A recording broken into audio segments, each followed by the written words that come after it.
Ayan. 2 minutes and 45 seconds. 2 minutes and 40 seconds. Meron ako ditong chocolate, 1 liter. Within 3 minutes dapat maubos mo. Pag naubos mo siya, bibigyan kita ng 1,000 pesos. Ayan na to. Ano palang pangalan mo? Marchesel S. Tumpang po. Anong tawag sa'yo? Bong po. Bong. Dapat within 3 minutes maubos mo siya, okay? Sa tingin mo, kaya mo? Kakayanin po. Mahilig ka ba niyan? Paborito mo yan? Or, Yes po. Like Chucky, mga ganun po. Sa isang araw, nakakailan ka ng sabi? Depende po. Pag gustong gusto ko, like may stock dun sa ref namin, Okay. nakaka 5, 6, parang ganun. So, ibig sabihin, kaya niyang ubusin to kasi sanay siya. So, Bong, ready ka na? Ready na po. Okay. Timer starts now. 3 minutes.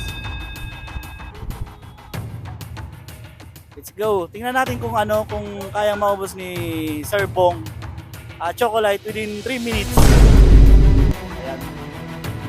2 minutes and 45 seconds. 2 minutes and 40 seconds.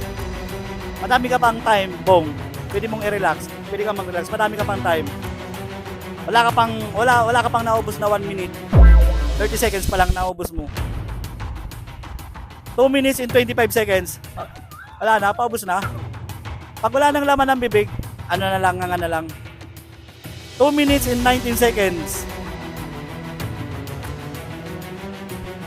Ayan, ubos na. Ayan, ginawa niyang tubig yung chocolate. Yun, nga Sir Bong, nga po. Okay. So, kumusta naman yung challenge? So, masaya po siya kasi galing po kami ng paglalakad. Actually napao kaya. So, natapos niya ng 2 minutes lang. Natapos siya ng 2 minutes. So, ibig sabihin, sanay ka talaga, no? Yes po. Bong, congrats, meron kang 1,000 pesos. Okay. Baka may gusto kang i-shoutout. So, shout out po sa family ko sa Lictin, like mama, sorry kung malilito magparibon. And syempre sa friend ko like Eliza and sa mga friends po namin like AIS, former AIS, yes, hello. Salamat, tingin po. Salamat. Tingin po, salamat.